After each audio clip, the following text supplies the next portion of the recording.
آج کل ہماری نشست کا موضوع ہے وہ ہے جنوں اور انسانوں کی پیدائش کا حقیقی مقصد۔ اس کائنات کے اندر مشہور جو دو جنس ہیں، جنوں کی اور انسانوں کی، اللہ رب العزت نے اس کائنات کے اندر جس چیز کو بھی پیدا فرمایا تو اس کا ایک نہ ایک خصوصی مقصد رکھا ہے۔ اب دیکھیں کہ اس کائنات کی جو سب سے لایانی اور بے مقصد چیز ہے، جسے ہم ایک کیڑا کے نام سے یاد کرتے ہیں، جس کا تعارف ہے ایک گندی چیز، وہ ہماری نظروں میں ایک گندی چیز ہو سکتی ہے، لیکن اللہ رب العزت نے اسے اپنی مخلوق میں جگہ دے کر اسے ایک خاص مقصد سونپا ہے۔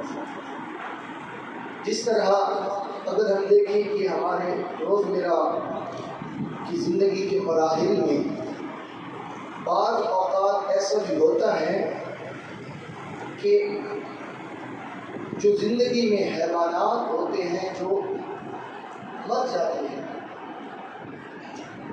تو وہ اگر یہ مخلوق نہ ہو جسے ہم کیڑا کے نام سے یاد کرتے ہیں اور بیکٹیریا کے نام سے یاد کیا جاتا ہے، اگر وہ نہ ہو تو جتنے بھی حیوانات مر جاتے ہیں اس دنیا کے اندر، وہ مرے ہوئے جانور اگر ختم نہ ہو، ان کی جسامت، ان کی گندگی ختم نہ ہو، تو اللہ رب العزت کی یہ مخلوق گندی ہو۔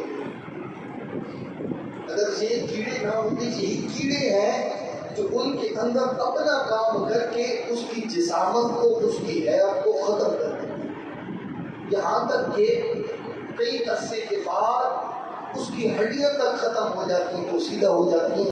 یہ والا کام اس کیڑے کے سپرد کیا گیا۔ تو ایک کیڑا جو لایانی سی چیز ہے، تو جو انسان اشرف المخلوقات بن کے آیا ہے، اس کی زندگی کا حقیقی مقصد کیا ہے؟ یہ ہمارا موضوع ہے۔ جنوں اور انسانوں کا جو پیدائش کا حقیقی مقصد ہے، اللہ رب العزت فرماتا ہے وَمَا خَلَقْتُ الْجِنَّ وَالْإِنسَ إِلَّا لِيَعْبُدُونِ، کہ میں نے جن اور آدمی کو اسی لیے پیدا فرمایا تاکہ وہ میری عبادت کریں۔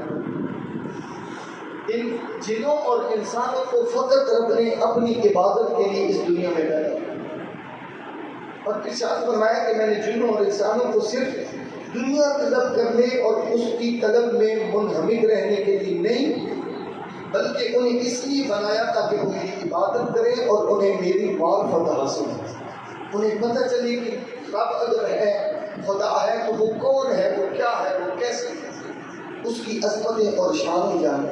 اور پھر دیکھیں اللہ رب العزت ایک اور مقام پہ ارشاد فرماتا ہے کہ افحسبتم انما خلقناکم عبثا وانکم الینا لا ترجعون، کہ کیا تم یہ سمجھتے ہو کہ ہم نے تمہیں بیکار بنایا اور تم ہماری طرف لوٹائے نہیں جاؤ گے؟ رب نے بندوں سے مخاطب ہو کر فرمایا کہ کیا تم یہ سمجھتے ہو کہ ہم نے تمہیں بیکار فرمایا اور تم ہماری طرف نہیں لوٹو گے؟ نہ، تم بیکار نہیں ہو، بلکہ پھر رب نے ایک اور مقام پہ فرمایا تبارک الذی بیدہ الملک وہو علی کل شیء قدیر، اور اگلے جملے میں اس بات کا جواب دیا کہ تم بیکار نہیں ہو۔ الذی خلق الموت والحیات لیبلوکم ایکم احسن عملا، کہ رب نے موت اور حیات کو بھی اس لیے پیدا فرمایا لیبلوکم ایکم احسن عملا، تاکہ وہ تمہاری آزمائش کرے کہ تم میں سے کون اچھے عمل کرتا ہے اور کون ہے جو اپنی زندگی کو ضائع کر دیا گیا۔ اس مقصد کے لیے رب نے جنوں اور انسانوں کو پیدا کیا۔ یہ ہے حقیقی مقصد، خدا تعالیٰ کی معرفت حاصل کرنا، خدا تعالیٰ کی عزتوں، عظمتوں، شانوں، شوکتوں، رفتوں اور بلندیوں کو جاننا، خدا تعالیٰ کے کمالات سے مستفید ہونا، خدا تعالیٰ کی رحمتوں سے مستفید ہونا، خدا تعالیٰ کی برکتوں سے مستفید ہونا، یہ حقیقی مقصد ہے انسانیت کی پیدائش۔ اور پھر دیکھیں کریم آقا صلی اللہ علیہ وسلم نے ارشاد فرمایا ہے، حدیث پاک آپ علیہ السلام نے ارشاد فرمایا کہ اللہ رب العزت یہ فرماتا ہے اے انسان، تو میری عبادت کے لیے فارغ ہو جا میں تیرا سینہ غنا سے بھر دوں. اللہ یہ فرماتا ہے، کبھی بات نے فرمایا، رب یہ فرماتا ہے کہ تو میری عبادت کے لیے فارغ ہو جا، میں تیرا سینہ غنا سے بھر دوں گا اور تیری محتاجی کا دروازہ بند کر دوں گا. اور اگر تو ایسا نہیں کرے گا تو میں تیرے دونوں ہاتھ مصروفیات سے بھر دوں گا. تو پھر فارغ نہیں رہ سکتا. اگر تو کہتے ہیں کہ میں کام کروں کی زندگی گزار دوں گا تو پھر تو صبح شام مصروفیات میں لگ رہے گا، میں تیرا ہاتھ کام سے کھا دوں گا، تو کام ہی کرتا رہے گا. اور پھر مزید فرمایا کہ تیری محتاجی کا دروازہ میں بند ہی نہیں کروں گا. جب رب محتاجی کا دروازہ بند نہیں کرے گا تو کون مائی کلال ہے جو محتاجی کے دروازے کو بند کر دے گا؟ یا اپنے آپ میں اتنی طاقت رکھتا ہے کوئی شخص کہ وہ زندگی خوشحال گزار لے گا؟ یہ ہرگز نہیں ہو سکتا. اور پھر آخر صلی اللہ علیہ وسلم نے فرمایا کہ اپنے عساکر کے اندر یہ بات موجود، رسول اکرم صلی اللہ علیہ وسلم نے ارشاد فرمایا اللہ تعالیٰ میرے بھائی حضرت یحییٰ پر رحم فرمائے. آپ فرماتے ہیں کہ جب انہیں بچپن کی حالت میں بچوں نے کھیلنے کے لیے بلایا تھا حضرت یحییٰ علیہ السلام نے، تو آپ علیہ السلام نے ان بچوں سے کہا کہ کیا ہم کھیل کے لیے پیدا کیے گئے؟ حقیقی مقصد سمجھنا ہے ہم نے. حضرت یحییٰ کا ایک نیک سبق ہے، انہوں نے بچپن میں بچوں کو یہ کہا کہ کیا ہم کھیل کود کے لیے پیدا کیے گئے ہیں؟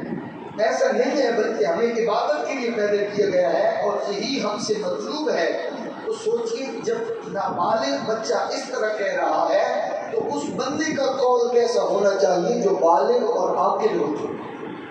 جس اللہ نے سمجھ بھی عطا کیا ہے، عقل بھی عطا کیا ہے، دانائی بھی عطا کیا ہے اور اشرف المخلوقات کا لقب دے کر پھر اس دنیا میں مبعوث فرمایا ہے، تو پھر اس بندے کی کیا سوچ ہونی چاہیے، اس بندے کا کیا تفکر اور تفہم ہونا چاہیے.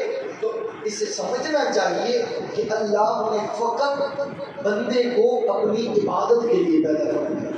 حقیقی مقصد پیدائش انسانیت جو ہے وہ اللہ رب العزت نے اپنی عبادت رکھا ہے. اور پھر دیکھیں کہ اسی ضمن میں حضرت صدر الشریعہ مفتی احمد ریاضی صاحب نے بھی بڑی کمال کی بات لکھی ہے. آپ فرماتے ہیں ہر تھوڑی سی عقل والا بندہ بھی یہ جانتا ہے کہ جو چیز جس کام کے لیے بنائی جائے اگر اس کام میں نہ آئے تو وہ بیکار ہو. جو مشین ہو یا جو جس چیز کو بھی آپ نظر میں رکھیں، جو چیز بھی اگر ایک خاص مقصد کے لیے بنائی جائے تو اگر وہ اس مقصد کو پورا نہ کرے تو وہ بیکار ہوتی ہے. آپ فرماتے ہیں بندہ جو ہے نا، اللہ کا بندہ، اسے خاص اللہ کی عبادت کے لیے بنایا گیا ہے. اگر کوئی ایسا بندہ ہے جو عبادت خداوندی بجا نہیں لاتا تو وہ یہ یاد رکھ لے کہ وہ پھر بندہ نہیں ہے، وہ کوئی بیکار چیز ہے، وہ کام کا بندہ نہیں ہے، وہ بیکار چیز ہے.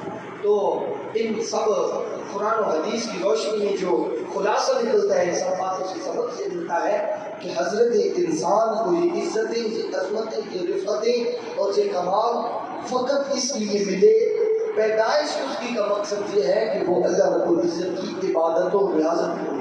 تو اللہ رب العزت ہم سب کو عبادت خداوند کریم کرنے کی توفیق عطا فرمائے.